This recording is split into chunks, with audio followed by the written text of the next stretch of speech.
गुरुद्वार पे कुछ लेके जाऊंगा। आया हूँ गुरुद्वार पे कुछ लेके जाऊंगा। सुख दुख की सब बातें उनको कह के सुनाऊंगा। आया हूँ गुरुद्वार पे।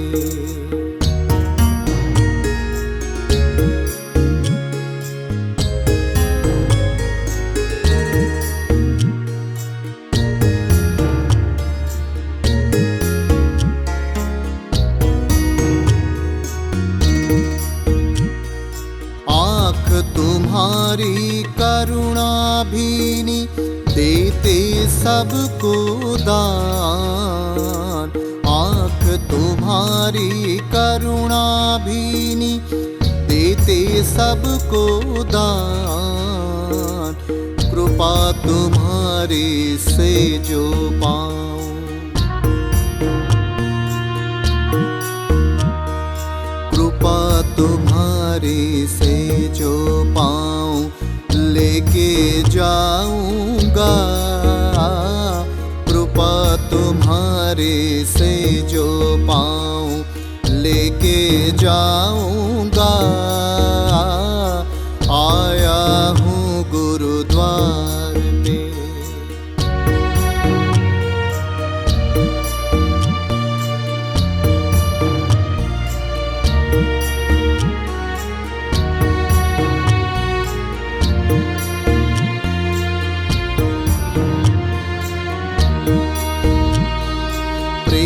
शांति का सार बताते ध्यान बताते हो। प्रेम शांति का सार बताते ध्यान बताते हो। ओम मंत्र की भिक्षा दे दो।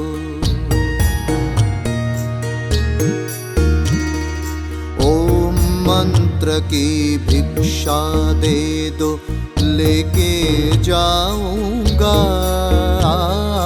ओम मंत्र की भिक्षा दे दो लेके जाऊंगा। आया हूँ गुरुद्वार पे।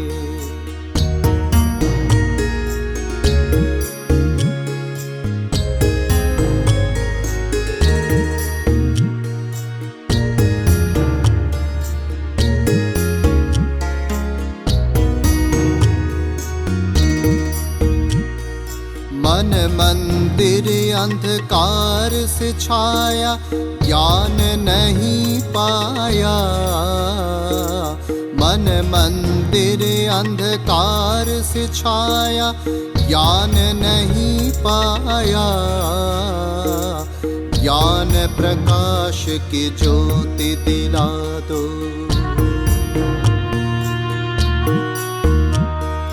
ज्ञान प्रकाश की ज्योति दिला दो लेके जाऊंगा।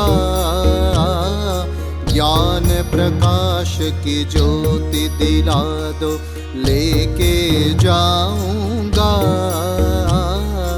आया हूँ गुरुद्वार पे।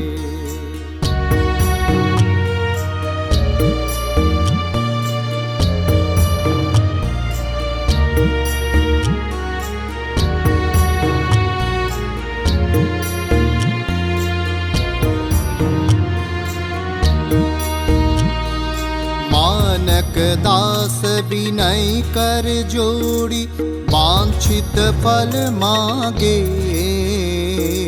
मानक दास विनय कर जोड़ी वांछित फल मांगे। आशीर्वाद का दान दिला दो।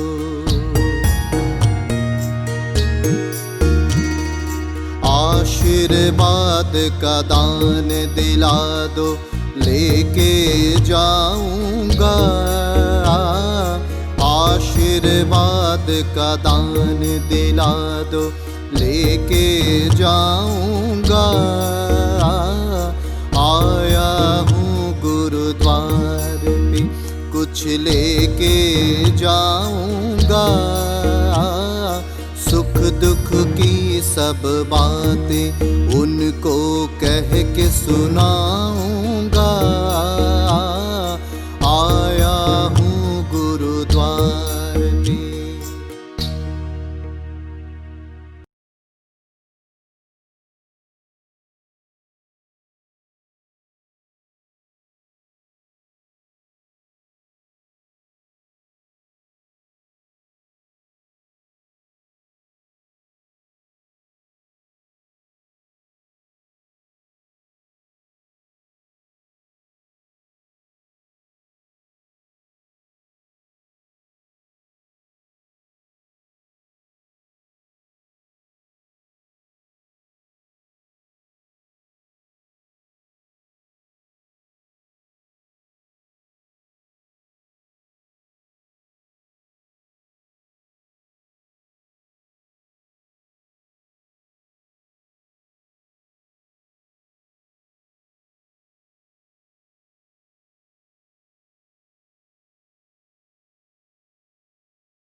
હું છું આત્મા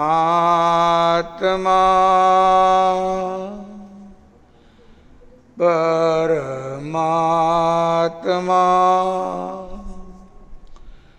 હું છું આનંદનો આનંદનો આનંદનો ધામ, હું છું આત્મા પરમાત્મા.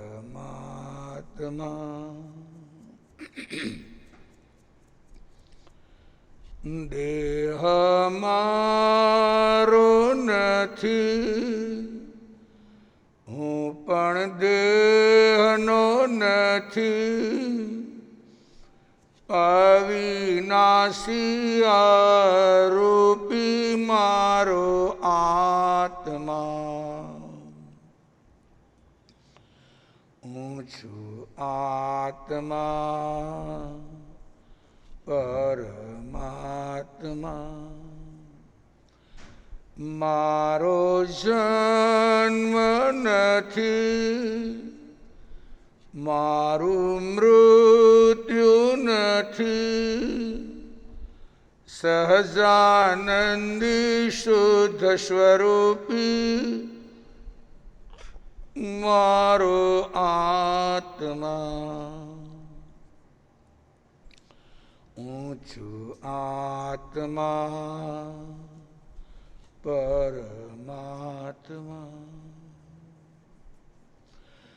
હું છું આનંદનો આનંદનો આનંદનો ધામ,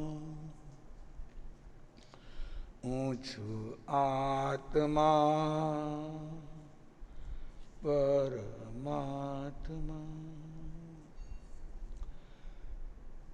एगो में सास अपा नाण दंसण संजो शेषा में बाहिरा भावा सवे संजोग लक्षणा।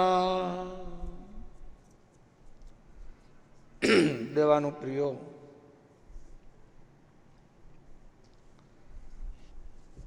અનાદિ અનંત કાળથી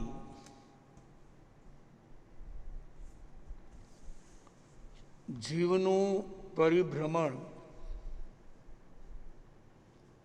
ચાલે છે. ચાર ગતિમાં જીવ રખડે છે. 84 લાખ જીવાયોનીમાં એ પરિભ્રમણ કરે છે. અને આવી રીતે ક્યારેક કોઈક એવો ચાન્સ મળે, કોઈક એવી તક મળે કે જ્યારે વ્યક્તિને આ બધું છોડીને એકમાત્ર આત્માની લગ્ની લાગે. લગ્ની આત્માની ઓળખાણ, આત્માની પ્રાપ્તિ એને તો હજી વાર છે. માત્ર લગ્ની, જેમ આપણે કહેવત છે કે મન હોય તો માળવે જવાય. જો મન જ ન હોય તો આપણો આધ્યાત્મિક એટલે કે આત્મિક વિકાસ ન થાય.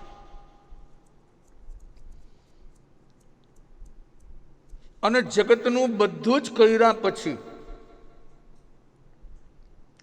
સિકંદર જેવો સિકંદર પણ જ્યારે ખાલી હાથે જઈ રહ્યો છે, સિકંદર 4 ફરમાન કરીને ગયો કે ભાઈ વિશ્વ વિજેતા બનવા માટે મેં જે મહેનત કરી અને જે મિથ્યા પુરુષાર્થ કર્યો, મિથ્યા, એ બધો જ મારો પુરુષાર્થ વ્યર્થ ગયો. અને હું જગતને સંદેશ આપીને જાઉં છું કે હું ખાલી હાથે જઈ રહ્યો છું. આ સિકંદર નો અનુભવ. મોહમ્મદ ગઝની, જેણે 17 વખત ભારત ઉપર ચડાઈ કરી, સોમનાથ મંદિરથી લઈ અને સામે પૃથ્વીરાજ ચૌહાણ, દર વખતે એમની હાર થઈ મોહમ્મદ ગઝનીની. ભારતમાંથી સોનું ઉપાડી જાય, સ્ત્રીઓ ઉપાડી જાય, અને દગાબાજીથી 18મી વખત એણે પૃથ્વીરાજને હરાવ્યો. પણ જ્યારે છેલ્લી અવસ્થા મોહમ્મદ ગઝનીની આવી ત્યારે એની આંખમાં પણ આંસુ હતા.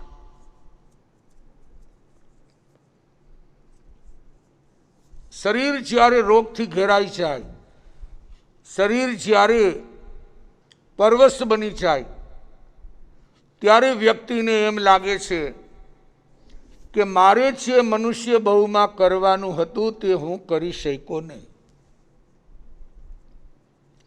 એટલે આચાર્ય સૂત્ર કહે છે કે કેટલાક લોકો એવા વાયરામાં ફરે છે કે અકદમ કરીસા મિત્તી મન માણે, દુનિયામાં કોઈ નથી કર્યું એવું મારે કરવું છે. પણ મહાવીર કહે છે આ તારો પુરુષાર્થ મિથ્યા છે, આ મિથ્યા છે. હા, જો તે આ મનુષ્ય બહુમાં આત્માની ઓળખાણ કરી લીધી, તે આત્માને જાણી લીધો, તો તારો નંબર 1 છે. તું કરી કરીને કેટલાનું કરીશ? તારી ક્ષમતા શું અને તારી વાત શું ભાઈ? અને કરતા કરતા તને અંદરમાં અહંકાર, તને પ્રશંસા સાંભળીને જો એમ થાય કે હું જ કરું છું, મારા જેવું કોઈ કરી શકે નહીં, તો જગતના જીવોને તો લાભ થયો, પણ તને સ્વયંને નુકસાન. કારણ કે તું સ્વભાવમાંથી વિભાવમાં ચાલ્યો ગયો. આ ઉત્તરાધીન સૂત્ર આપણને એ સમજાવવા માંગે છે કે આ જગતની અંદર એક વખત તમે આત્માની લગન લગાવો, એક વખત તમે સમ્યક દર્શનને પ્રાપ્ત કરવાનો સંકલ્પ કરી લો, અને એ સંકલ્પ પછી તમારા શ્રદ્ધાના સ્તરને સુધારતા જાઓ. તમારી શ્રદ્ધા સુધરશે એટલે આચરણ તો ઓટોમેટિક સુધરવા લાગશે. નિર્વેદ ભાવ આવે, સંવેગ ભાવ આવે, એટલે સંસારના પદાર્થો પ્રત્યેથી ઉદાસીનતા લાવવી ન પડે, ઓટોમેટિક ઉદાસીનતા આવવા માંડે. આ તત્વ, જે પદાર્થો તમને પ્રિય હતા, ચાહે ફરસાણ હોય, ચાહે મીઠાઈ હોય, ચાહે કોઈ સબ્જી હોય, કોઈ દાળ હોય, કોઈ અચાર એટલે અથાણું હોય, અને એ પદાર્થો ભોગવતા ભોગવતા તમે અનંતા કર્મોનો બંધ કરતા હતા. એ જ પદાર્થો ઉપરથી તમને ઉદાસીન ભાવ આવી છે. ભોગવટો ચાલુ છે, પણ કર્મ બંધ નથી. કારણ કે જાગૃતિ આવી ગઈ કે અત્યાર સુધી મારો ભોગવટો સ્વાદને માટે હતો, અને એ સ્વાદને કારણે નવા કર્મોનો બંધ ચાલુ હતો. હવે માત્ર શરીરના નિર્વાહ માટે ભોજન. શરીર એ સાધન છે, એ સાધનને મારે કંઈક આપવું પડે, એને ભાડું આપવું પડે. કારણ કે આ શરીર પાસેથી મારે કામ લેવાનું છે. આ દ્રષ્ટિ તમારી આવી એટલે કર્મ બંધ, સ્ટોપ. એ જાગરણ આપણને ઉત્તરાધીન સૂત્ર આપે છે. એટલે જ્ઞાની સમજાવે છે આ એક એક અધ્યયન તમારા જીવનની અવસ્થાને ચેન્જ કરી દેશે. તમારી આસક્તિ, તમારો લોભ, પરિગ્રહની મમતા, આ સ્વાદ પ્રિયતા, આ બધું છોડાવી દેશે. આ તાકાત આ ભગવાન મહાવીરની વાણીમાં છે. જો ધનના અણગારની આંબીલ, જે ચાવલ, રાઈસ, ચોખા છે ને 21 વખત ધોવામાં આવે, 21 વખત, બિલકુલ એમાંથી કષ્ટ નીકળી જાય. એનું પાણી પીવાનું,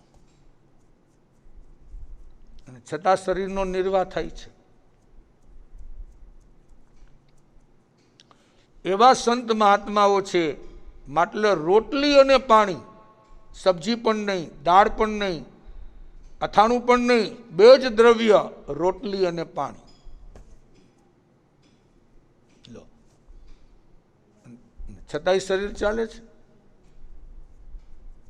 છતાંય શરીર ચાલે છે. કેટલાક તો પાછું કડિયાતાનું પાણી, જે કડવું કડિયાતું કહેવાય, એની અંદર રોટલી જબોડીને બસ પૂરું. અને આપણને 25 આઈટમ છે તો હક નથી વળતું. આ જો આ સ્વાદ, આ બધું કોણ કરાવે છે? સ્વાદ કરાવે છે. એવા એવા સમય આપણે પસાર કર્યા છે અનેક ભવોમાં, જ્યાં માગવા છતાં આપણને જમવા મળતું નહોતું. જમવા પણ મોહને કારણે જીવ બધું ભૂલી ગયો. એટલે ઉત્તરાધીન સૂત્ર આપણને સાવધાન કરે છે કે ભાઈ જમવાની ના નથી, ભોગવટાની ના નથી, એમાં આસક્તિના બંધન છોડો, બંધન. મહાવીર પ્રભુનો ઉપકાર ઉત્તરાધ્યન સૂત્ર પ્રભુની અંતિમ દેશના.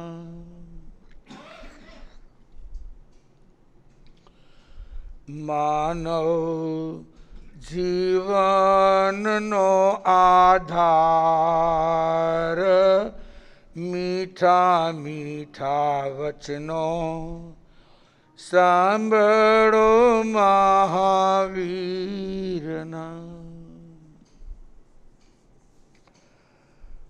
અભોપથી વાતુભમ અભયદાતા તું બન. ઉપદેશે સંસારને છોડ્યો રાજર્ષિ બન્યાશ્રમણ. જીવ રક્ષા ધર્મના પ્રાણ મીઠા મીઠા વચનો સાંભળો મહાવીરના.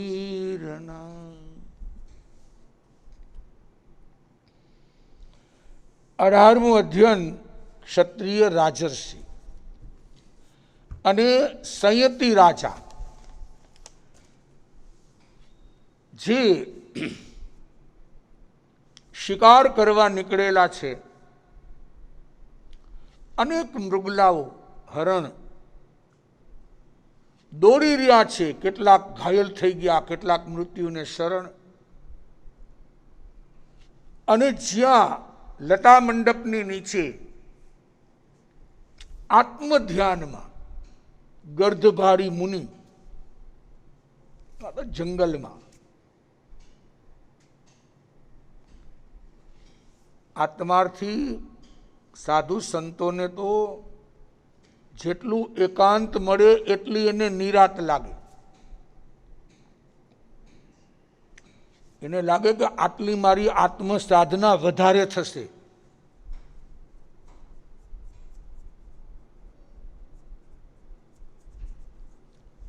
લોકોમાં એને રસ ન હોય, આવી જાય, વ્યવહારથી કરવું પડે એ જુદી વાત, પણ એ તો એકાંત કે આ મારો સમય બધો પ્રમાદમાં જશે. જ્ઞાન, ધ્યાન, સાધના, આરાધનામાં આ વિક્ષેપ ઊભો કરશે. જો આ દ્રષ્ટિ બદલાઈ ગઈ. જેમ જેમ ઉંમર થાય એમ ગૃહસ્થની દશા બદલાતી જાય કે હવે દીકરાઓ કાર્ય સંભાળે છે, પરિવાર બધો વેપાર સંભાળે છે, હવે એને કરવા દો.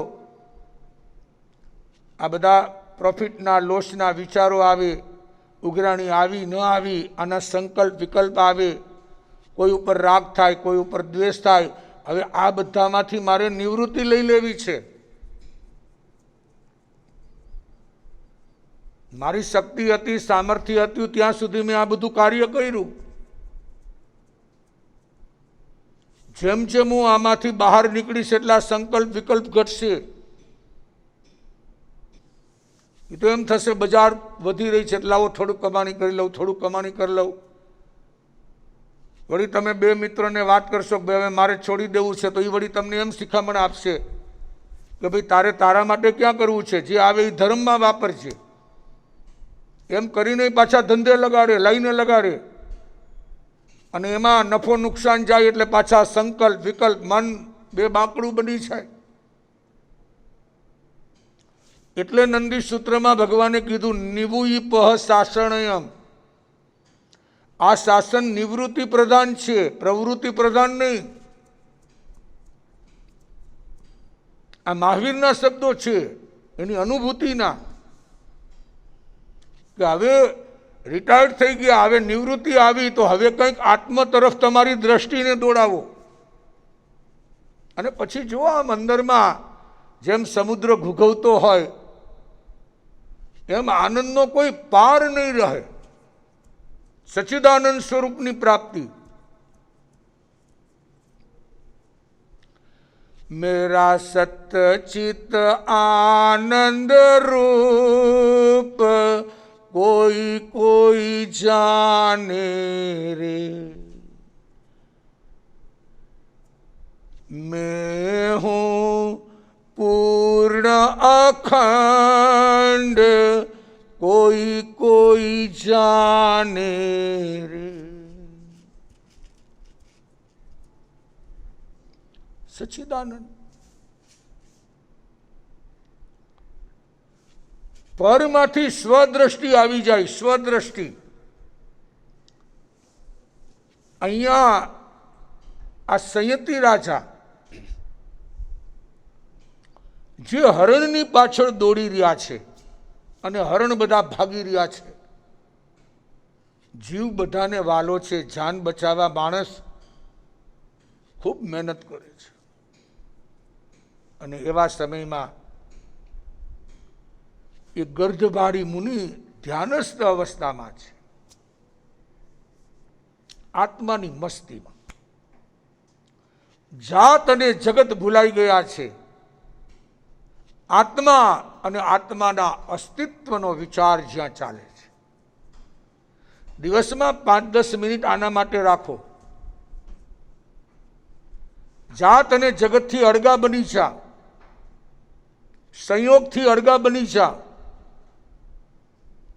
અને એકાંતમાં જઈને આત્મતત્વની વિચારણા કરો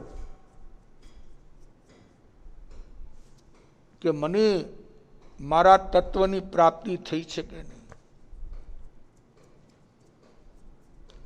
જેના માટે હું કર્મ બાંધું છું એ શરીર માટે, એ શરીરની અંદર આત્મતત્વ છુપાયેલું છે, પણ મને એની પ્રતીતિ કેમ નથી થતી. મહાપુરુષો ભેદ વિજ્ઞાન કરીને ચાલ્યા ગયા કે શરીર અને આત્મા એક નથી, બંને અલગ છે. તો મને કેમ ન થાય? આ ગોલ બનાવો, ગોલ.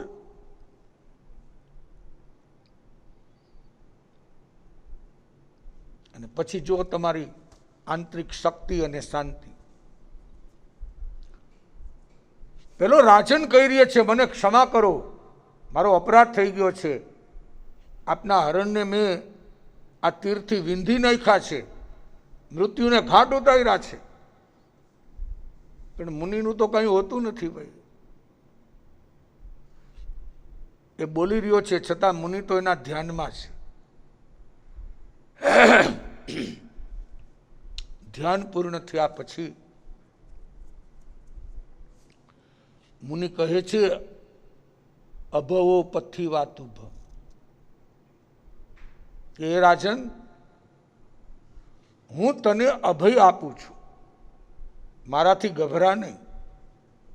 તારા મનમાં સંશય છે કે ક્રોધિત થયેલા મુનિઓ કરોડો લોકોને ભસ્મીભૂત કરી શકે છે, કરોડો. ત્યાગી વૈરાગી આત્માઓને બહુ છંછેડવા જેવા નથી હોતા.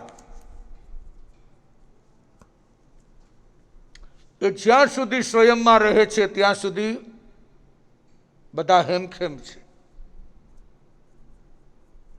કારણ કે એ જાણે છે કે પરચો દેખાડવો એ પતનનો માર્ગ છે.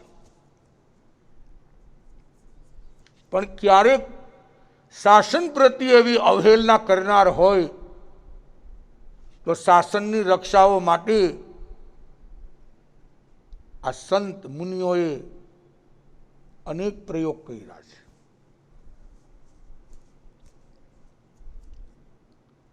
સાધુ વંદનામાં આપણે બોલીએ છીએ,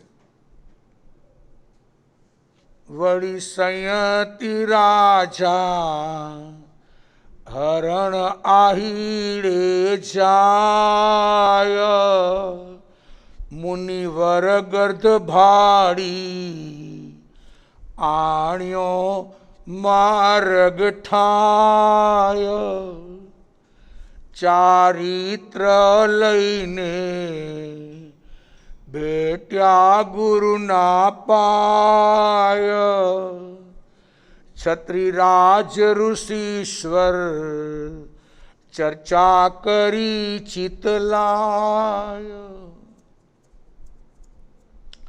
એક સાધુ વંદના સવારમાં બોલો 111 કડી, અનેક મહાપુરુષોને તમારે વંદન થઈ જાય, અનેક મહાપુરુષો. અને જયમલજી સ્વામીએ બિલકુલ ગુજરાતીમાં બનાવી છે, તળપદી ભાષામાં. નમો અનંત 24 વૃષભાદિક મહાવીર, આરજ ક્ષેત્રમાં ગાલી ધર્મની શીર. એક સાથે અનંતા 24 વંદન. નમો અનંત 24 ઋષભદેવથી લઈને મહાવીર સુધી લો. એક કડી બોયલા અને અનંતા તીર્થંકરોને વંદન થઈ ગયા. માત્ર એક સાધુ વંદના બોલીએ તો છઠની તપશ્ચર્યાનો લાભ મળે, બેલાનો લાભ, છઠનો લાભ, 2 ઉપવાસ જોડે કર્યા હોય એનો લાભ. 10 મિનિટ થાય. ગુજરાતી કાવ્ય છે, નાની નાની કડીઓ છે, ફટાફટ બોલાતી હોય, પણ આ બધું કરવું પડે. અને એ મુનિના વચનો સાંભળી, ગર્ધબારી મુનિના વચનો સાંભળી આ સંયતિ રાજાને વૈરાગ્ય આવી ગયો અને દીક્ષિત એટલે દીક્ષા લઈ લે છે.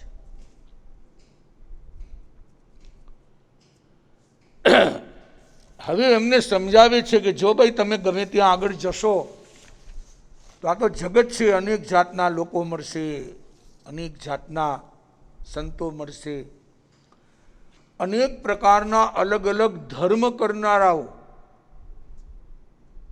તમને ભેગા થશે અને કોઈને કોઈ તમને પ્રશ્ન પણ પૂછશે. સ્વાભાવિક છે, જૈન સાધુ બનો,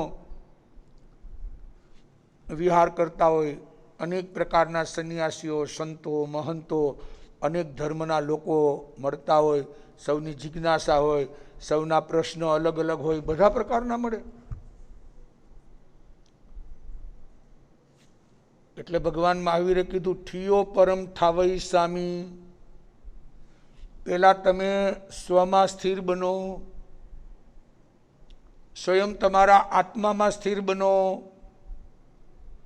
જ્ઞાન મેળવો, પછી પરધર્મી સાથે ચર્ચા કરવા જાજો. જો તમને તમારા ધર્મનું જ્ઞાન નહીં હોય તો તમે શું ચર્ચા કરશો? ઠિયો પેલા સ્થિર બનો, પરમ પછી બીજાને સ્થિર બનાવો. આપણે પેલા બીજાને બનાવવા જાય છે, આપણો હજી અતો પતો નથી.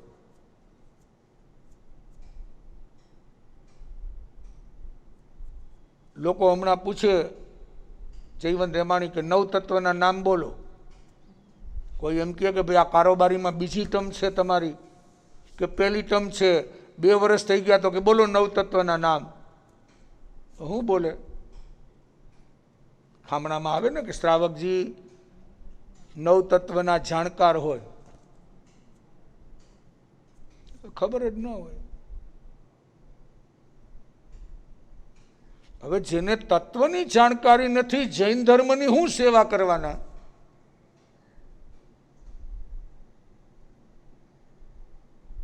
એનામાં ઉદારતા ક્યાંથી આવે? ત્યાં લોભિયાના લોભિયા જ ભેગા થાય. પરનું પોતાનું માનવા લાગે, પરનું. કારણ કે પરિગ્રહ સંજ્ઞા સતાવે છે, લોભ વૃત્તિના અનાદિકાળના સંસ્કાર છે. એને ખબર નથી કે પુણ્ય તત્વ શું ચીજ છે. જેમ જેમ તમે વેરતા જશો, વેચતા જશો, તમારું પુણ્ય બંધાશે. એમ ઉપરથી બધી એરેન્જ કરેલી છે સુપર કોમ્પ્યુટરમાં કે આ બધું વેરતા જાય છે, વેચતા જાય છે, તો આને મોકલતા જાઓ, આને મોકલતા જાઓ. જો એ લોભી છે એવું ભેગા થાય તો શું કરશે ભાઈ? છોડી નહીં હગે.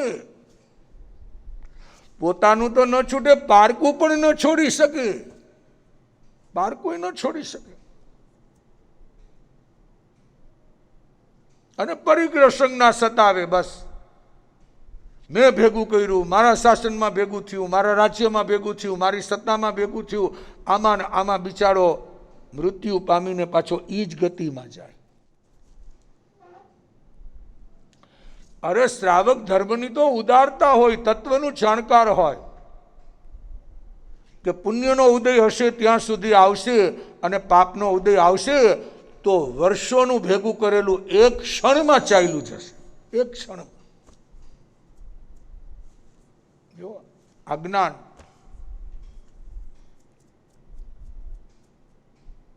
અને અજ્ઞાનતાને કારણે એમાં અંતરાયને લીધે અંતરાય કર્મ બંધાઈ જાય. હવે એને ખબર ન પડે કે મને ક્યારે અંતરાય બંધાણી. પછી એના સંસારના વ્યવહારમાં, સંસારના વ્યાપારમાં, સંસારના કાર્યમાં આ અંતરાય પાછી ત્યાં નડે. એટલે શાસનની સેવા જેણે કરવી હોય એની પાસે તત્વ હોવું બહુ જરૂરી છે. એની પાસે ગુરુઓનું ગાઈડન્સ હોવું જરૂરી છે. નહીતર શાસનની સેવા કરતા કરતા પાપનો ભાગીદાર બની જાય.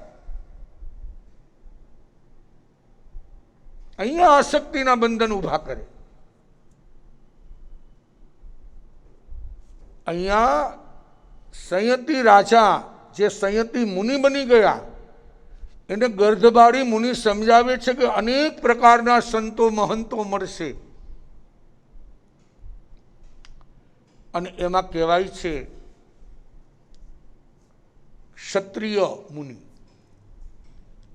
પૂર્વ જન્મમાં જે વૈમાનિક જાતિના દેવ હતા અને ક્ષત્રિય કુળમાં જેવો ઉત્પન્ન થયેલા, નિમિત્ત વિશેષથી એમને જાતિશ્રવણ જ્ઞાન થયું અને દીક્ષા લઈ લીધી. હતા ક્ષત્રિય કુળમાં, ત્યાંથી જાતિશ્રવણ જ્ઞાનથી એમને દીક્ષા લીધી. ઘણા પ્રશ્ન કરે છે, પ્રશ્ન પૂછાવે છે કે ગુરુદેવ આ ભવમાં અમને જાતિશ્રવણ જ્ઞાન થઈ શકે? થાય, ન થાય એવું નથી. અત્યારે આપણી પાસે મતિ જ્ઞાન છે, શ્રુત જ્ઞાન છે. કેટલાકને અવધિ જ્ઞાન પણ 5મા આરામાં થઈ શકે. અંતિમ સમય હોય, મૃત્યુનો સમય નજીક હોય, મોહકર્મ ઉપશાન થયો હોય, પરિવારથી, સગાવાલાથી, કુટુંબ કબીલાથી અલિપ્ત બની ગયા હોય, કોઈ પૈસાની આસક્તિ નહીં, કોઈ ઘરેણાની આસક્તિ નહીં, આત્મદ્રવ્યની ચિંતા ના હોય, હું આત્મા છું, હું આત્મા છું, હું આત્મા છું, બધાથી અલગ છું, હું પર છું, ચૈતન્ય સ્વરૂપ છું, સચ્ચિદાનંદ સ્વરૂપ છું, આવું કોકને પ્રતીતિ થાય તો કદાચ એને અવધિ જ્ઞાન પણ કિરીટભાઈ થઈ શકે.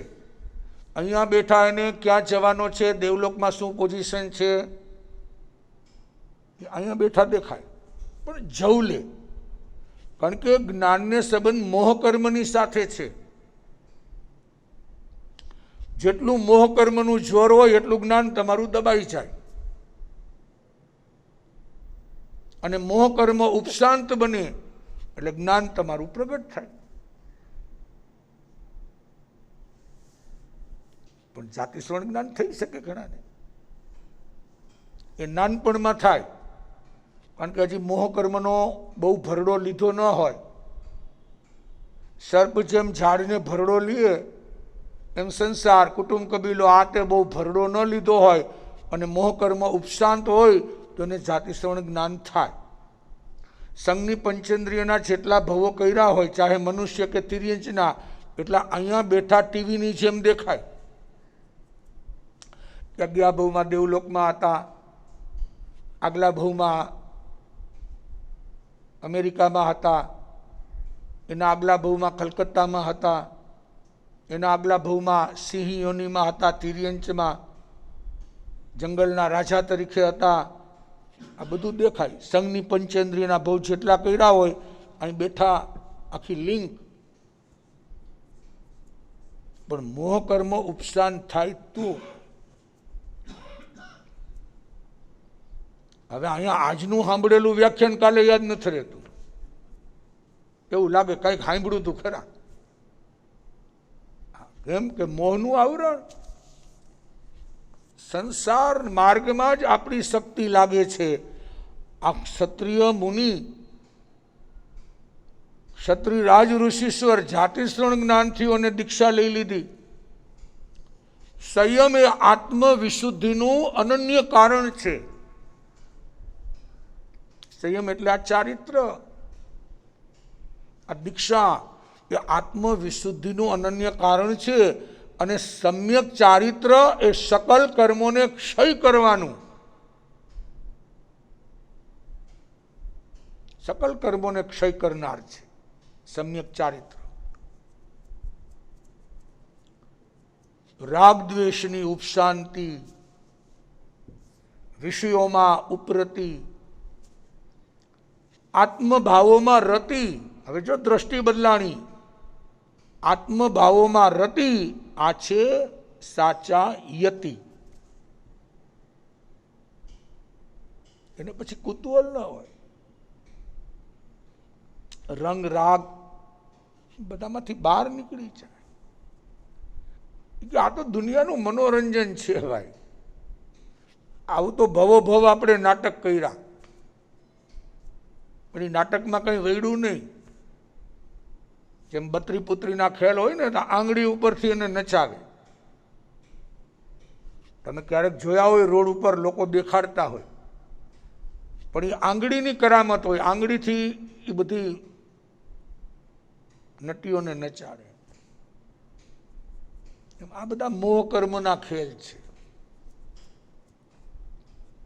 એ તો આપણે અજ્ઞાન છે એટલે આપણે કંઈ બહુ સરસ હતું, બહુ આમ હતું, તેમ હતું, ફલાણું હતું. આવું તો જિંદગીમાં જોયું નથી. અને વળી નવું જોવો એટલે પાછું જૂનું ભૂલી જાઓ. ઘણા અમને કહેતા હોય કે ગુરુદેવ આવું વ્યાખ્યાન તો અમે જિંદગીમાં સાંભળ્યું નથી. કેટલાક તો વળી કહેતા હોય કે સ્વપ્નમાં સાંભળ્યું નથી. એટલે સ્વપ્નમાં સાંભળવાનું હોય કે જોવાનું હોય? જો આયા રામ ગયા રામ. ચોમાસું પૂરું થાય ને એક સંતો કે સતીજીઓ વિહાર કરે, નવા આવે એટલે વળી શ્રાવકો હવા ભરે કે આવું તો અમે કોઈ દી સાંભળ્યું નથી. ઓલું 4 મહિનાનું ગયું, બાકી બધા ઓલા બિચારા એમને એમ ખેંચાઈ ખેંચાઈને સ્પ્રિંગની જેમ લાંબા થઈ ગયા. પણ જ્ઞાની સમજાવે છે, ભાઈ આ વ્યાખ્યાન છે એ દુનિયાને સંભળાવવા માટે નથી, તારા સ્વયંની સ્વાધ્યાય છે. સ્વાધ્યાય તારા આત્માને જાગૃત કરવા માટે, સજાગ રાખવા માટે આ સ્વનો સ્વાધ્યાય છે. ઠીક છે, એમાં લોકો સુધી પહોંચે છે તો લોકો એમાંથી એનું ઉપાદાન જગાડે, પણ તારે એ ચિંતા નથી કરવાની કે કેટલા સુધરા. એ તો જેનું ઉપાદાન પાકે એ સવડા માર્ગે આવે, બાકી તો સાંભળીને કેટલાય અવડા માર્ગે આવે. એટલે જ્ઞાની સમજાવે છે, ઉપાદાન જગાવો, ઉપાદાન જગાવો, તમારા પુરુષાર્થને જગાડો. આ આત્મતત્વ આ ભવમાં માન કરીને હાથ પગવું આવ્યું છે, હવે એની ઓળખાણ કરી લો. અહીંયા આ ક્ષત્રિય રાજ ઋષિ એટલે ક્ષત્રિય મુનિ. પહેલાના સમયમાં એવું હતું, જે નામ હોય એ જ નામ રાખવામાં આવતા. પહેલા કોઈ સાધુ સાધ્વીઓના પ્રાય કરીને નામ બદલાતા નહીં. ઢંઢણ કુમાર તો ઢંઢણ મુનિ, કાલી રાણી તો કાલી મા સતીજી, આર્યા કાલી, જે નામ હોય એને રાખતા. હવે પછી થોડું નામ બદલાવાની સિસ્ટમ આવી છે. એક સરખા 2 નામ હોય, આ હોય. ત્યારે અહીંયા સંયતિ રાજા આ ગર્ધભારી મુનિ પાસેથી નીકળી અને વિચરણ કરવા લાગ્યા. ત્યારે એને ક્ષત્રિય ઋષિનું મિલન થયું. ક્ષત્રિય ઋષિ એમને આત્મીયતાથી સમજાવે છે કે આ જગતમાં ક્રિયાવાદી, અક્રિયાવાદી, વિનયવાદી અને અજ્ઞાનવાદી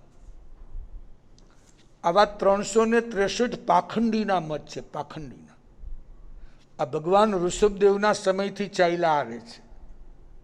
ભગવાન ઋષભદેવની સાથે 4000 લોકોએ દીક્ષા લીધેલી, 4000 પુરુષો.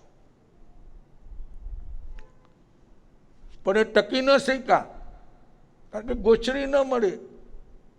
લોકો હીરા માણેક મોતી ઓરાવે. હવે ભગવાનને પણ 400 દિવસ પછી પારણું થયું. એટલે આ બધા પાછા સંસારમાં ન ગયા, પણ અલગ અલગ પંથની રચના કરી. એમાંથી કેટલાક ક્રિયાવાદી બન્યા, બસ ક્રિયા કરો, બીજું કશું જ નહીં, માત્ર ક્રિયા જ કરવાની. તો કેટલાક અક્રિયાવાદી બન્યા કે બિલકુલ ક્રિયા કરવાની જરૂર નથી, એમને એમ તમારો મોક્ષ થઈ જશે. કેટલાક એકાંત વિનયવાદી બન્યા કે ગુણ હોય કે ના હોય બધાનો વિનય કરવાનો. રોડ ઉપરથી ઘોડો નીકળે તો દુકાનના પગથિયા ઉતરીને ઘોડાને પગે લાગે, ગધેડો નીકળે તો ગધેડાને પગે લાગે. કે બસ કોઈ પણ હોય એનો વિનય કરવાનો. મહાવીરે એમ કીધું કે યોગ્ય વ્યક્તિનો વિનય કરવાનો. આ એકાંત વિનયવાદી. કેટલાક અજ્ઞાનવાદી કે કંઈ જાણવું જ નહીં, જાણે એ તાણે ને. આ બધી માથાકૂટ તો છે ને, સંસાર છોડવો ને, આ બટેટા છોડવા, ડુંગળી છોડવી, લસણ છોડવું, દારૂ છોડવો, આ ઈંડા છોડવા, આ જુગાર ન રમવું, પરસ્ત્રી ગમન ન કરવું, આ બધું જાણીએ તો માથાકૂટ ને. આપણે કંઈ જાણવું જ નહીં, જાણે એ તાણે. અજ્ઞાનવાદી કે બસ આપણે એમને આપણી મસ્તીમાં જીવું. આપણે જાણીએ તો આ બધું છોડવાની વાત આવે, એટલે કંઈ જાણવું જ નહીં. આવા 363 પાખંડી મત ભગવાન ઋષભદેવથી ચાલ્યા આવે છે. અત્યારે પણ ઘણા ખરા મતો વિદ્યમાન છે. તો એને સમજાવે છે કે આવા આવા લોકો તને મળશે.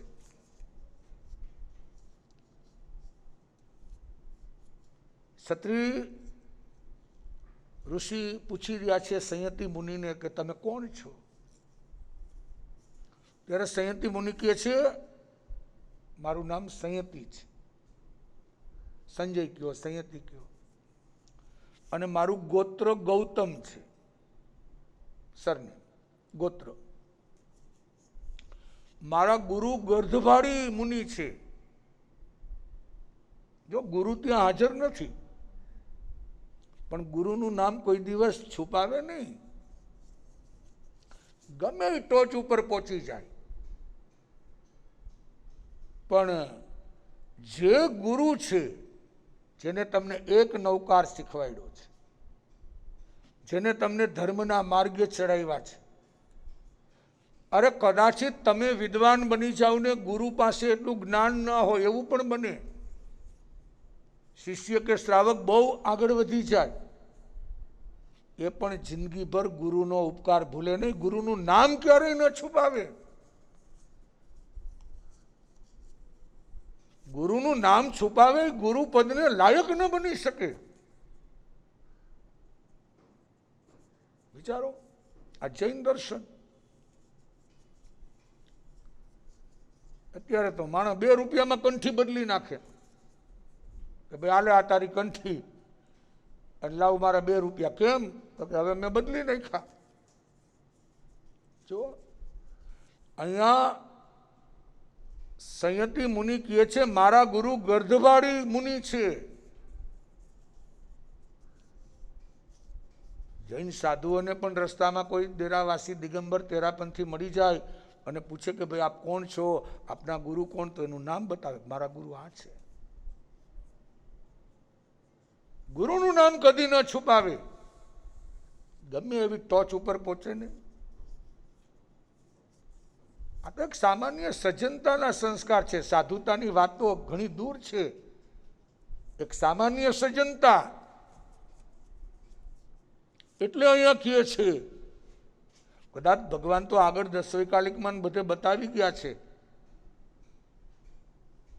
કે ગુરુ સામાન્ય જ્ઞાની હોય અને શિષ્ય ક્યાંનો ક્યાં પહોંચી જાય. અરે ત્યાં સુધી કે શિષ્યને કેવળ જ્ઞાન થઈ જાય.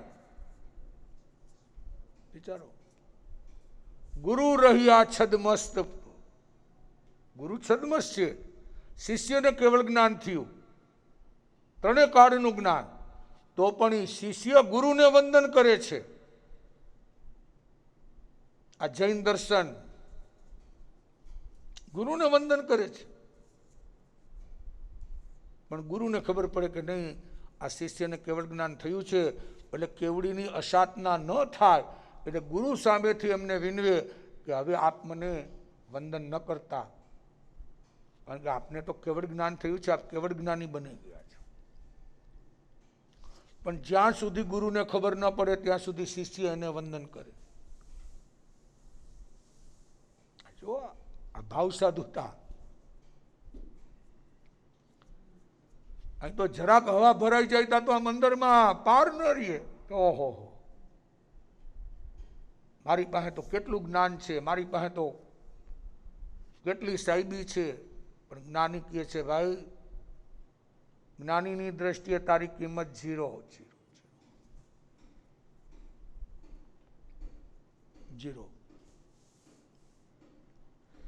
તો અહીંયા સમજાવી રહ્યા છે કે વિદ્યા અને ચારિત્રના પારગામી છે. સંયતિ મુનિ કહે છે, મારા ગુરુ જે ગર્ધવાડી મુનિ છે એ કોઈ સામાન્ય નથી, જ્ઞાન અને ચારિત્રના પારગામી છે. ત્યારે અહીંયા આ ક્ષત્રિય ઋષિ એમને સમજાવે છે કે ભાઈ અનેક જાતના તારી સામે લોકો આવશે, અનેક પ્રશ્નો પૂછશે. કેટલા ચક્રવર્તી થયા, કેટલા તીર્થંકર થયા, કેટલા બળદેવ, કેટલા વાસુદેવ. તો બધું તારી પાસે જ્ઞાન હોય એટલે હું તને જ્ઞાન આપી રહ્યો છું. ચૈતા ભારહમ વાસં ચક્રવર્તી મહિઢિયો સંતિ સંતિ કરેલો એ પત્તો ગઈ મણુત્તરમ. એમને તત્વ સમજાવે છે કે મહારિદ્ધિવાળા અને લોકમાં શાંતિ કરનાર શાંતિનાથ ચક્રવર્તીએ ભારત વર્ષને ત્યાગીને મુક્તિ મેળવી છે.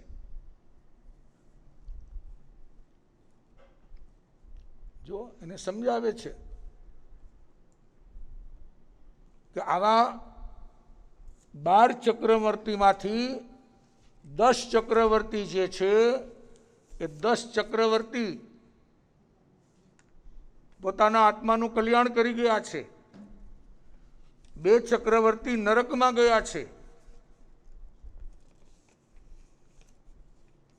આ જો એને જ્ઞાન આપે છે. અને એમાં એને કહે છે કે શાંતિનાથ પરમાત્મા, 16માં શાંતિનાથ, 17માં કુંથુનાથ, 18માં અરનાથ જેઓ ચક્રવર્તી પણ હતા અને પછી દીક્ષા લઈને તીર્થંકર બન્યા. એ જ ભવની અંદર, એ જ ભવમાં. આ જંબુદ્વીપના પૂર્વ મહાવિદ્ય ક્ષેત્રમાં પુષ્કલાવતી વિજયમાં પુંડરીકીણી એક નગરી, ત્યાં ધનરથ નામના રાજા હતા. ધનરથ અને મહાબલી નામના રાજા રાજ્ય કરતા હતા. મહાબલી હતા ધનરથ નામના રાજા, મહાબલી, મહાસામર્થ્યવાન. એમને પ્રિયમતી અને મનોરમા નામની 2 મહારાણીઓ હતી. અમને એ બે મહારાણીઓએ એક મેઘરથ અને એક દ્રઢરથ, એમના બે સંતાન હતા. બંને ભાઈઓ પરસ્પર અતૂટ પ્રેમ, ખૂબ લાગણી.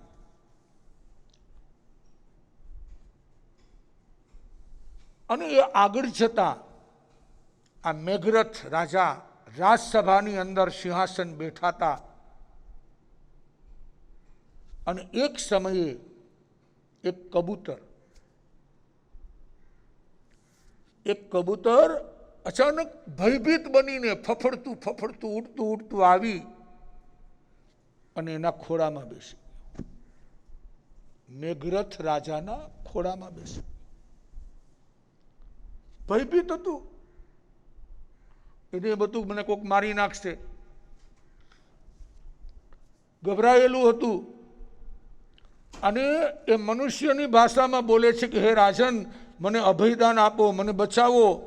આ સાંભળીને મેઘરથ રાજાએ કીધું કે તું નિર્ભય થઈ જા, તને કોઈ જાતનો ભય સતાવશે નહીં, હું બેઠો છું.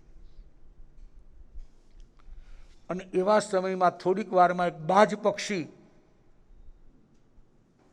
આ મેઘરથ રાજાના ગોદમાં ખોળામાં બેઠેલું જોઈ અને એ પણ માનવીય ભાષામાં બોલે છે કે મહારાજ, આ કબૂતરને છોડી દો, એ મારો શિકાર છે, મારો શિકાર છે,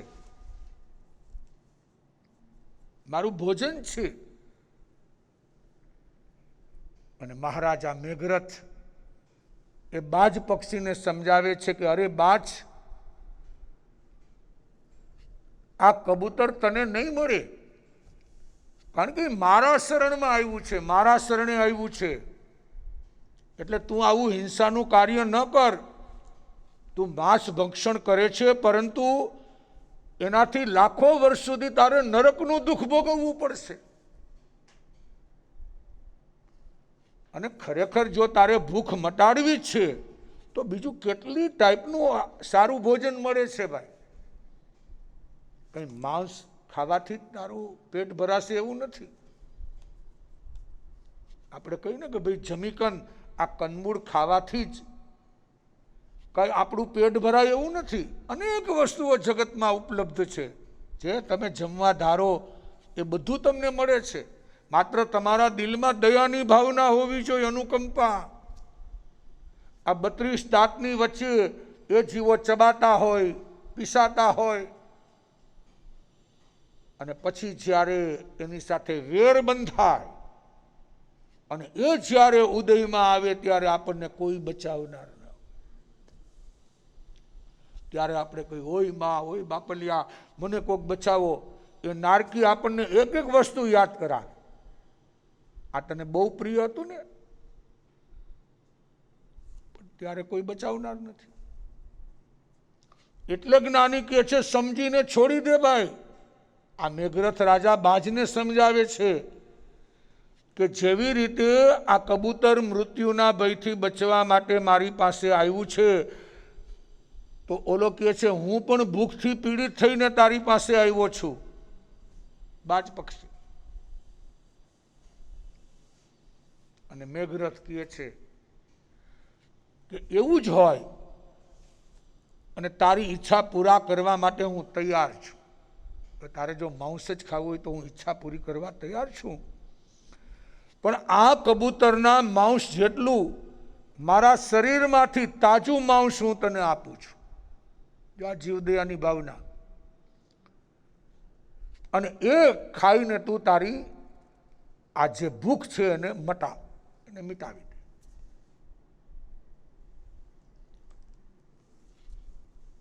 અને બાજ પક્ષીએ રાજાની વાત માની લીધી. રાજાએ એક છરી મંગાવી અને એક ત્રાજવું મંગાવ્યું. ત્રાજવું આપણે કાંટો કહીએ ને, કાંટો, 2 પલ્લા હોય, એ ત્રાજવું મંગાવ્યું. અને એ ત્રાજવાના એક પલ્લામાં કબૂતરને બેસાડ્યું. ત્રાજવાના 2 પલ્લા હોય, એક બાજુ પલ્લામાં કબૂતરને બેસાડે છે. એ મેઘરથ રાજાનો પ્રેમ એવો છે, એના હાથનો સ્પર્શ એવો છે કે જેનાથી કબૂતર નિર્ભીક બની ગયું છે. અને મેઘરથ રાજા પોતાના સાથળમાંથી છરી વડે એક કાપો મૂકી અને માંસના ટુકડા કાપી કાપી અને બીજા પલડામાં મૂકે છે, રાજવાના બીજા પલ્લામાં મૂકે છે. અને રાજ્યમાન પરિવારમાં હાહાકાર મચી ગયો. રાણીઓ રાજકુમારો આક્રંદ કરવા લાગ્યા. મંત્રી સામંત મિત્ર રાજા આવું ન કરવાની વિનંતી કરે છે, પણ મહારાજા મેઘરથ એ તો પોતાના હાથથી ખુદના શરીરથી માંસના ટુકડા કાપી કાપી અને એમાં રાખે છે ત્રાજવાના પલ્લામાં. પણ કબૂતરનું પલ્લું, ત્રાજવાનું પલ્લું ઉપર જ નથી આવતું. આ દ્રશ્ય જોઈ અને મહારાજા વિચારે છે કે આ કોઈક માયાવીએ ષડયંત્ર રચ્યું લાગે છે. કદાચ એની ઈચ્છા મારું જીવન ખતમ કરવાની હશે. અને આવું ન હોત તો માંસ રાખવા છતાં કબૂતરનું પલ્લું ભારી કેમ નથી થતું? અને મંત્રીનું આટલું બોલતા જ એક દિવ્ય દેવ પ્રગટ થયા. આ મંત્રી રાજાને આ રીતે સંવાદ કરે છે અને મહારાજાનો જય જયકાર કરતા એ કહે છે કે આ શરણાગતના રક્ષક રાજા મેઘરથનો જય હો, કે આપની ગુણગાથા બીજા દેવલોકના ઈશાનેન્દ્ર દ્વારા થઈ રહી છે. બીજા દેવલોકના ઇન્દ્ર મહારાજા આપની ગુણગાથા ગાય છે. એટલે હું આપની પરીક્ષા કરવા આવેલો. પરીક્ષા કરવા, દેવલોકમાં એકબીજા દેવો પ્રશંસા કરે, ઘણાથી સહન ન થાય. એટલે ઓલો દેવ કહે છે હું આપની પરીક્ષા કરવા આવેલો, પણ આપ તો મહાન છો, અનુકંપાવાન છો, શરણાગતની રક્ષા કરો છો. અને આ મેઘરથ રાજાનો જીવ જ્યારે ગર્ભમાં આવે છે અને ત્યારે મહારાણી આ વિશ્વસેન રાજા અને અચિરા નામની મહારાણી હસ્તિનાપુર નગર, એ મહારાણી ઝરૂખામાં ઊભા છે. ગર્ભમાં મેઘરથ રાજાનો જીવ છે, એટલે શાંતિનાથ પ્રભુનો. અને એ સમયે આ હસ્તિનાપુરની અંદર આ મરકીનો રોગ, જેમ અત્યારે આ કોરોના મહામારી છે, એમ એ સમયે અપસ્માર મૃગી એટલે આ મરકીનો રોગ આખા નગરમાં ફેલાયેલો છે. તો મહારાણી ખાલી ઝરૂખામાં ઊભા છે અને જે મંદ પવન આવી રહ્યો છે એ પવન મહારાણીને સ્પર્શીને પસાર થાય છે. અને એ પવન જ્યાં જ્યાં જાય છે ત્યાં મરકી રોગ શાંત થતો જાય છે. આ ગર્ભનો પ્રભાવ. હજી તો શાંતિનાથ ભગવાનનો જીવ ખાલી ગર્ભમાં આવ્યો છે, જન્મ નથી થયો, ત્યાં આવો પ્રભાવ વર્તાય છે કે આ મરકી શાંત. અને એટલે જ આપણે કહી છીએ ને, લે લો શાંતિ પ્રભુરો નામ, જીનવર શાંતિ શાંતિરો ધામ, ધોલો દિલરો પાપ તમામ, વેગી મુક્તિ મિલસી.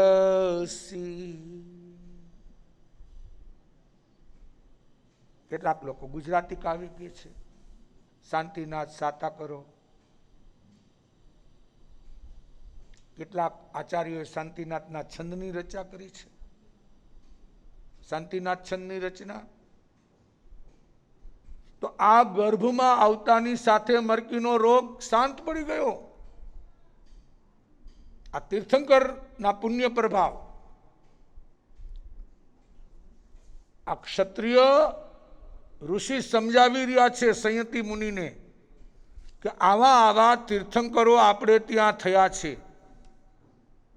એટલે તમે સ્વદર્શન સ્વધર્મને જાણજો અને કોઈ તમારી સામે પ્રશ્નોત્તરી કરે તો બે ધડક એના જવાબ આપજો. કે આવા તીર્થંકરના પુણ્ય પ્રભાવ હોય છે કે ગર્ભમાં આવે ત્યાં તો જગતમાં શાંતિ શાંતિ અને શાંતિ. જેમ ભગવાન મહાવીર ગર્ભમાં આવ્યા તો આખા રાજ્યમાં વૃદ્ધિ વૃદ્ધિ વૃદ્ધિ, એટલે એનું નામ પડ્યું વર્ધમાન. વર્ધમાન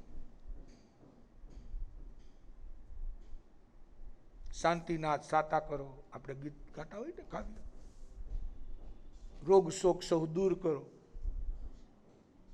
આ શાંતિનાથ પ્રભુનો પ્રભાવ છે. તો આવા તો અનેક તીર્થંકરોના જીવનની રચના, ચક્રવર્તીઓના જીવનની ઘટના એક ક્ષત્રિય રાજ ઋષિ એમને બતાવે છે. સંયતિ મુનિ તહત ભાવે વિનમ્ર ભાવે એમનો સ્વીકાર કરે છે કે ભલે મારા ગુરુ અત્યારે નથી, પણ આપે મને જે સમ્યક જ્ઞાન આપ્યું છે એટલે આપ જ મારા ગુરુ છો. આ વિનમ્ર ભાવ. તો આવો જ્યારે વિનમ્ર ભાવ આવે છે ત્યારે ભાવ સાધુતા પ્રગટે છે, અને ભાવ સાધુતા આવે છે ત્યારે આત્માનું લક્ષ્ય થાય છે. આવા અનેક આત્માઓ હોય છે કે જેમને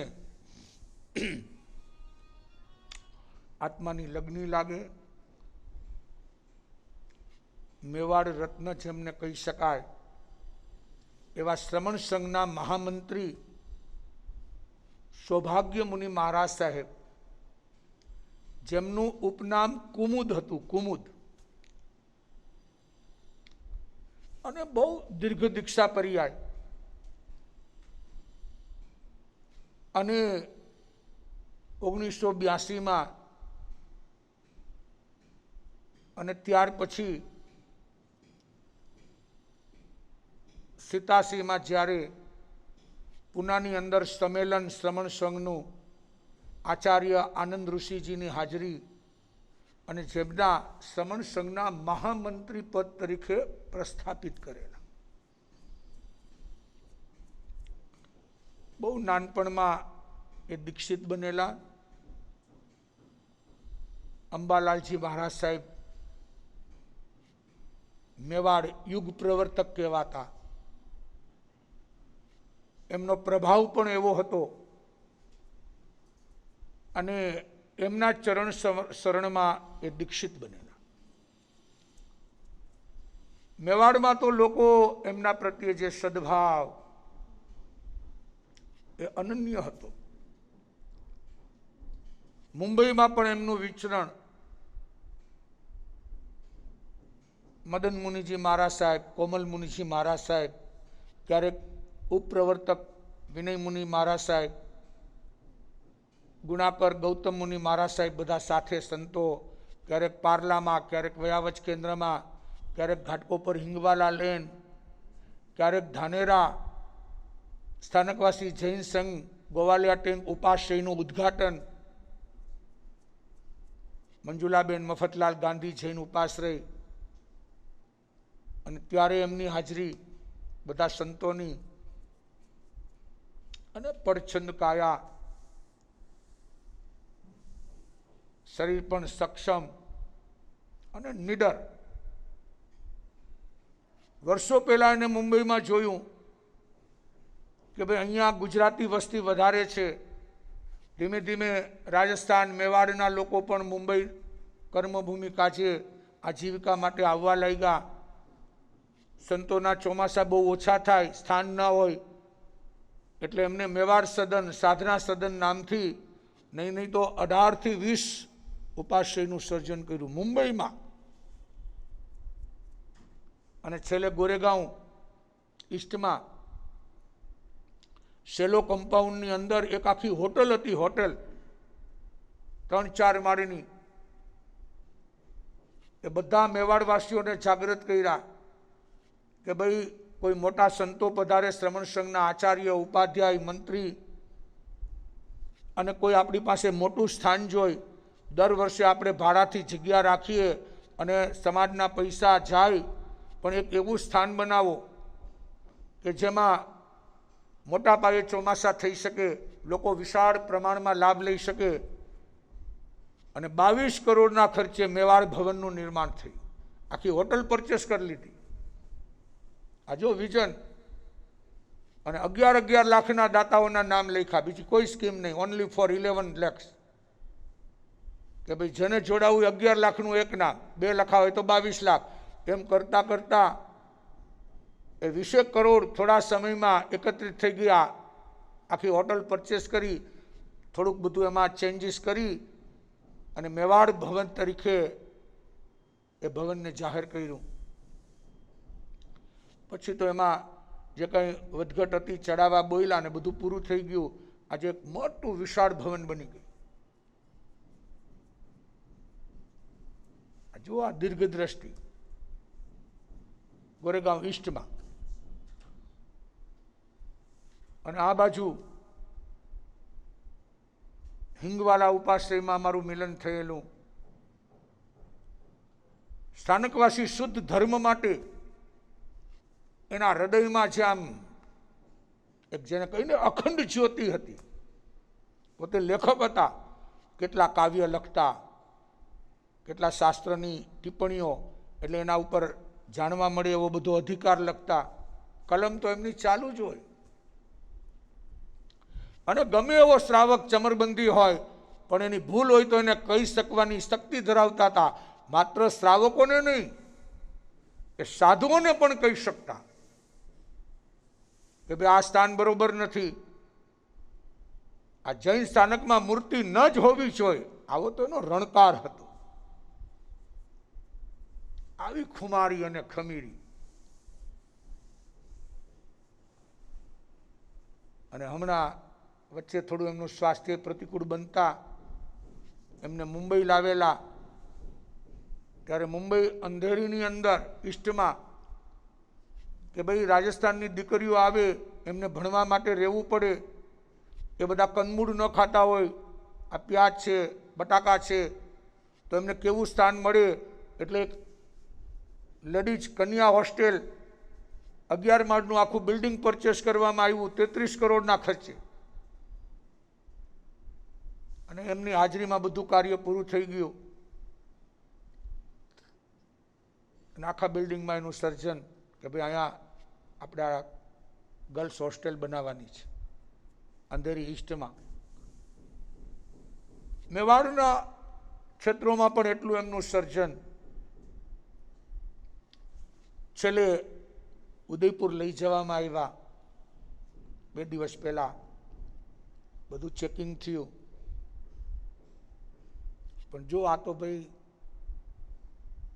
મૃત્યુ તો તીર્થંકરોને માટે પણ અનિવાર્ય છે. મૃત્યુ ન થાય ત્યાં સુધી મોક્ષ ન મળે. એટલે મૃત્યુથી ડરવાનું નથી.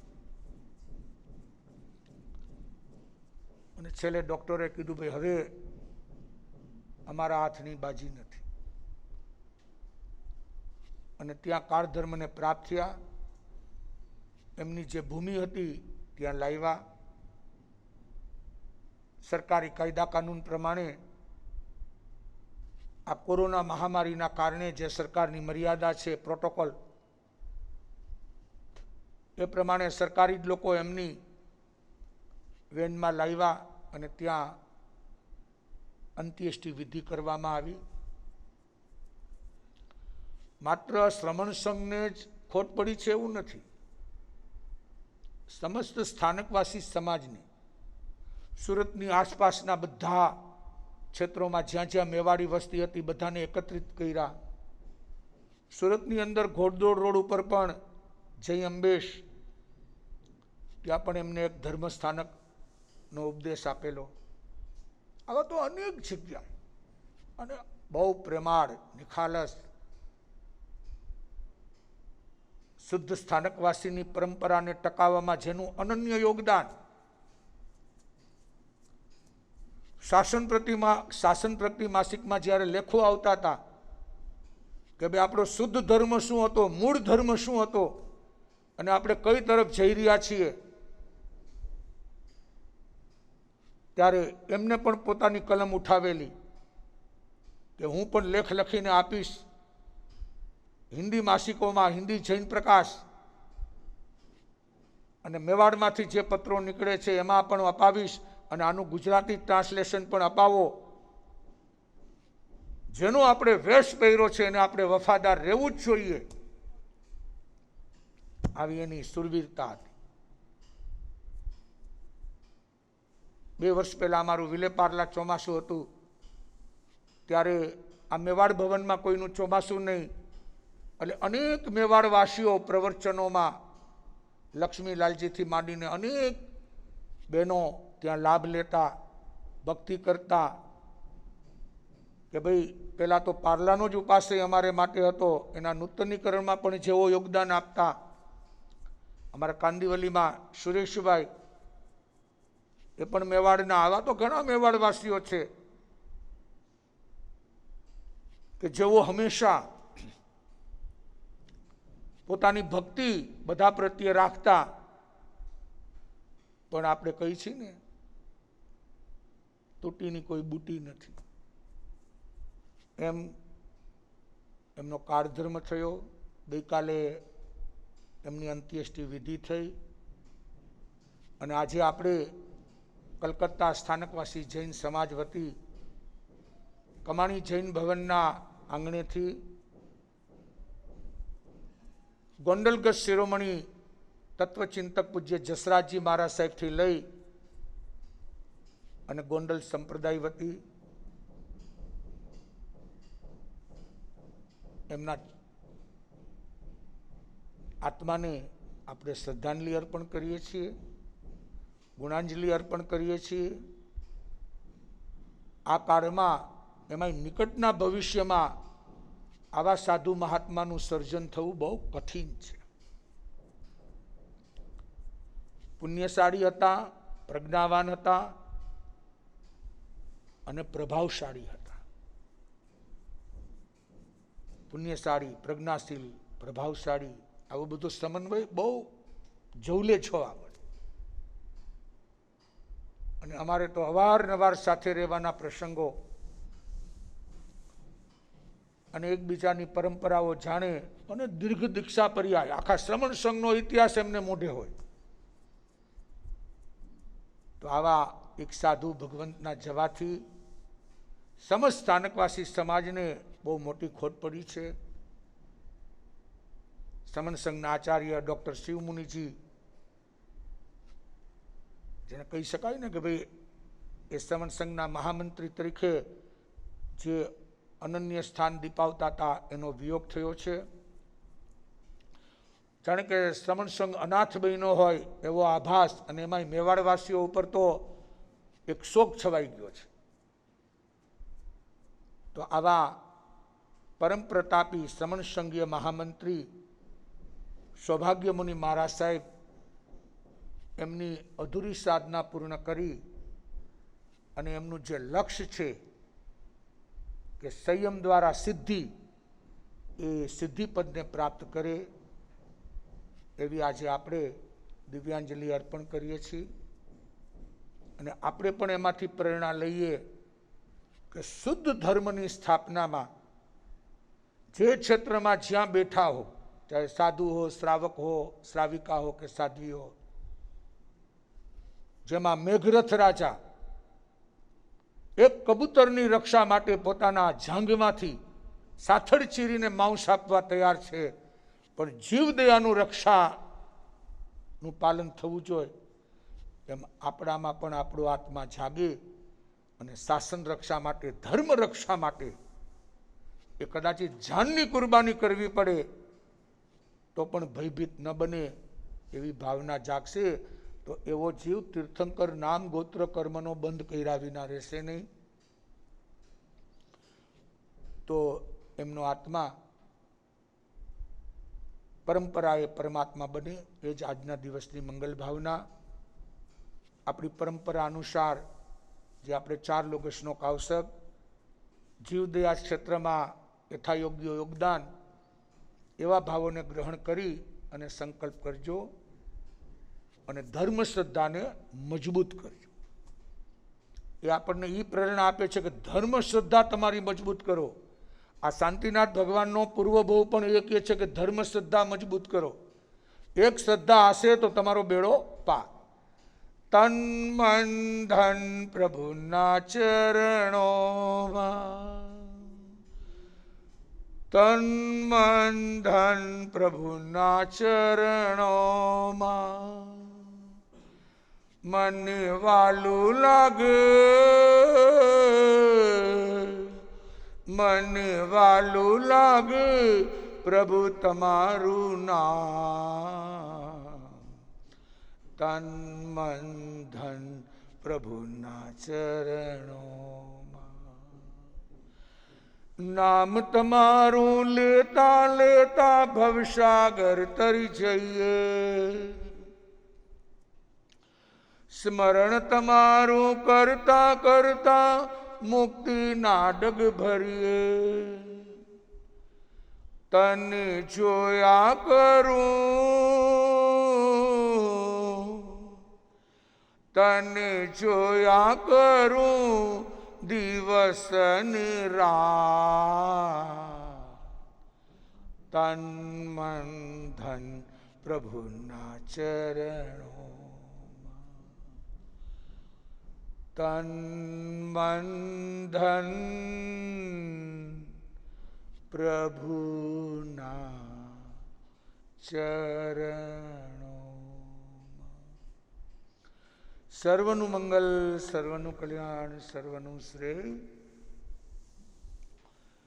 ચતારી મંગલમ મર્યંદા મંગલમ સિદ્ધા મંગલમ શાહુ મંગલમ. કેવલી પનતો ધમ મંગલમ.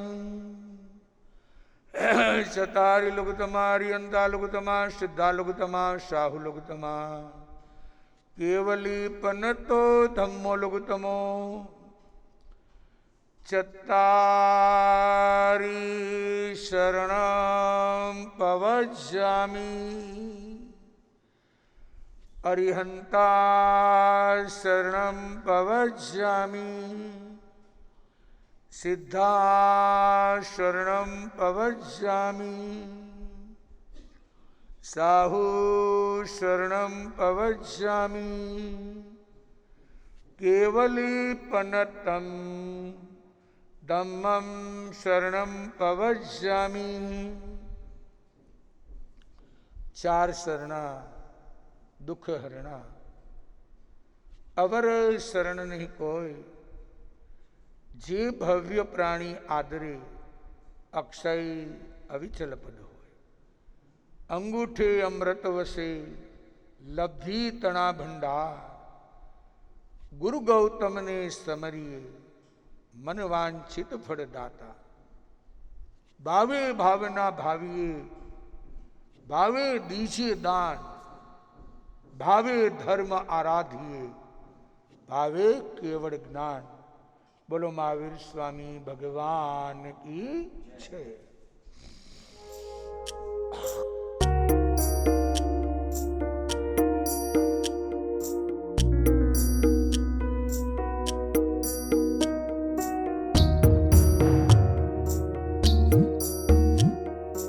आया हूँ गुरुद्वार पे, आया हूँ गुरुद्वार पे, कुछ लेके जाऊंगा. आया हूँ गुरुद्वार पे, कुछ लेके जाऊंगा.